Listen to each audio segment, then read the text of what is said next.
बिस्मिल्लाहिर्रहमानिर्रहीम नहमदुहु व नुसल्ली अला रसूलिहिल करीम। इस्लामाबाद आज़ादी मार्च के लिए जो पहले हमने 6 कमेटियों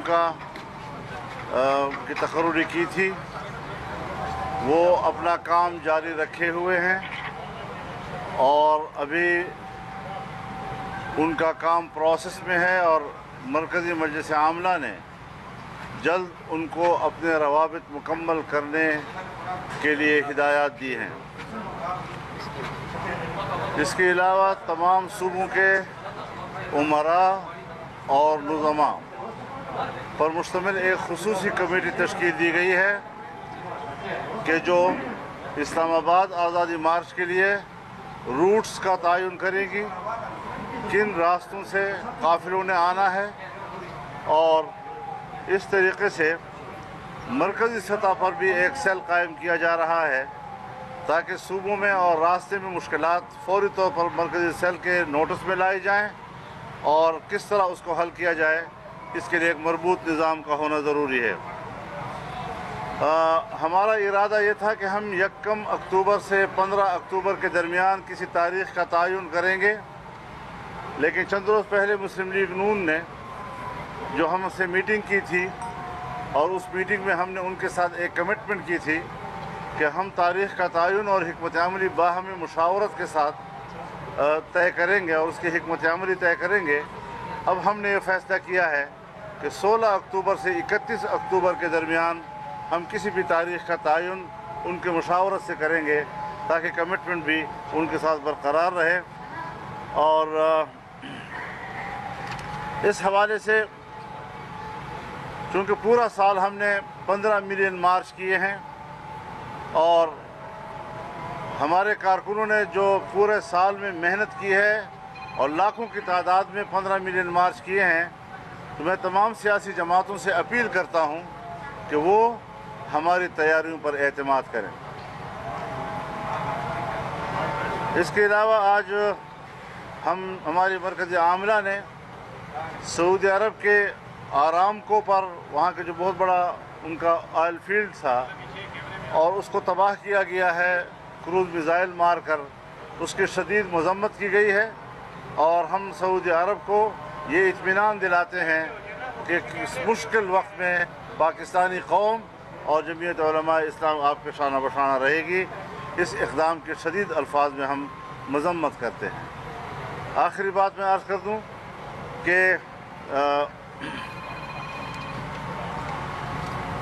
रियासती इदारों से किसी किस्म का तसादुम नहीं किया जाएगा। हम मुकम्मल तौर पर पुरअमन रहेंगे, जिस तरह के 15 मिलियन मार्च हमारे पुरअमन रहे। हम इस्लामाबाद की तरफ आएंगे। हम रियासती इदारों से भी कहना चाहते हैं कि वो नाजायज़ नाअहल हुकूमत की पुष्टपनाही न करें और क़याम अमन के हवाले से, पुरअमन रहने के हवाले से हम उनको इत्मीनान दिलाते हैं और 15 मिलियन मार्च को हम बतौर नमूना उनके सामने पेश कर रहे हैं। इंशाअल्लाह तसादुम की कोई नौबत नहीं आएगी। हम मुकम्मल तौर पर हालात को पुरअमन रखने के लिए पुराज़म हैं और किसी किस्म की कोई मुश्किल पैदा नहीं होगी।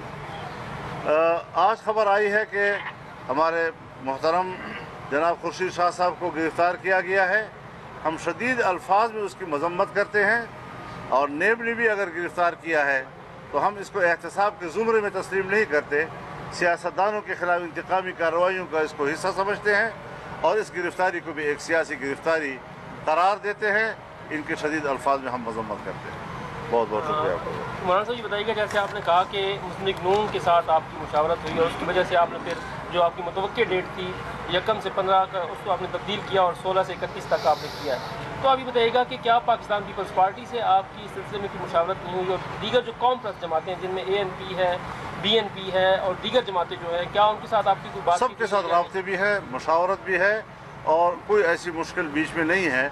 लेकिन चूँकि मुस्लिम लीग के साथ हमारी एक बाज़ाब्ता संजीदा मीटिंग हुई थी और उन्होंने इस हवाले से कहा था कि हम एक मुश्तरका हिकमत अमली की तरफ जाना चाहेंगे, हमने उस पर एक कमिटमेंट की थी और हम उसको बरकरार रखेंगे। مارچ کے لیے آپ کے جو متعلقہ روٹ سب بند کر دیے جاتے ہیں پھر آپ کا کیا موقف ہوگا؟ کیا اگر مارچ کے جس طرح وزیر داخلہ نے کہا تھا کہ اٹک کراس کر کے دکھائیں، اس طرح روٹ تمام اسلام آباد کے بند کر دیے تھے، آپ کا کیا موقف ہوگا؟ پھر آپ تصادم کی طرف جائیں گے؟ تصادم نہیں کریں گے پھر ملک بلاک ہو جائے گا نا. یہی تو کہہ رہا ہوں کہ ملک بلاک نہ کیا جائے. مولانا صاحب یہ بتائیں گے آپ کہہ رہے ہیں کہ آپ 15 لاکھ بندے اسلام آباد میں لے کے آئیں گے، ان کا رہائش وہ رہیں گے سڑک کے اوپر، ان کا کھانا پینا اخراجات بہت ہوں گے، تو وہ کون آپ کو فیسلیٹیٹ کر رہا ہے؟ خود ہی فنڈنگ کر رہے ہیں میاں صاحب کریں گے یا کچھ سینٹر؟ ہمارے کارکن خود 5-5 روپے 10-10 روپے اکٹھے کر رہے ہیں اور اپنے ہی فنڈ کے ساتھ جو کارکن اس کی ریزنگ کر رہے ہیں اسی کے ساتھ انشاءاللہ کی جائے گی. 14 میں دھاندلی کے خلاف پاکستان تحریک انصاف اور عوامی تحریک نے آزادی مارچ نکالے تھے اور وجہ یہ بتائی تھی کہ عام انتخابات 2013 میں دھاندلی ہوئی ہے. آپ نے انہیں جتھے کہا تھا اور یہ کہا تھا کہ ریاست ان کے خلاف کارروائی کرے. اب آپ مارچ نکال رہے ہیں، آپ کا بھی موقف دھاندلی ہے، آپ کا یہ جتھا ہوگا اور ان کا اداروں کو آپ کے خلاف کارروائی کا کوئی اختیار نہیں ہوگا. ان کے دھرنا جو ہے وہ ایک جائز حکومت کے خلاف تھا، ہم ایک ناجائز حکومت کے خلاف آ رہے ہیں. فرق اتنا ہے. مولانا صاحب خواجہ آصف صاحب فرماتے ہیں مولانا یہ بتائیں کہ جب دھرنا ہوا تھا تو اس وقت اس کا اینڈ یہ ہوا تھا کہ عمران خان صاحب اور طاہر القادری صاحب رحیل شریف کے پاس گئے تھے، اس کی ایف آئی آر درج ہوئی تھی اور اس کے لیے جوڈیشل کمیشن بنا تھا. آپ لوگ جو ہے وہ کسی آرمی چیف کی ثالثی یا کسی جوڈیشل کمیشن میں ایسے قسم کے میں سر غیر سنجیدہ سوالات کا جواب نہیں دینا چاہتا ہوں. وزیر خارجہ نے کہا کہ اس ایسے نازک وقت میں جب کشمیر کی مہم چل رہی ہے اس میں دھرنے کی طرح کی کیا ضرورت کیا؟ کرتارپورہ پہ بات چیت ہو سکتی ہے لیکن کشمیر میں بات نہیں ہو سکتی. کوئی بات ہے؟ مولانا صاحب خواجہ آصف صاحب فرماتے ہیں یا ان سے کوئی اس طرف سے کوئی یہ آپ کے سوشل میڈیا پہ باتیں گھوم رہے ہیں، ہمیں کوئی علم نہیں. مولانا صاحب خواجہ آصف صاحب نے کہا ہے کہ اگر مولانا صاحب جو ہیں وہ مذہبی ایلیمنٹ کو لے کر نکلیں گے تو اس کی سپورٹ نہیں کریں گے دھرنے کی. ہم ایسے کوئی بات نہیں کہیں گے، وہ کہہ بھی نہیں سکتا، وہ خود مذہبی آدمی ہے. کل انہوں نے پروگرام میں کہا ہے.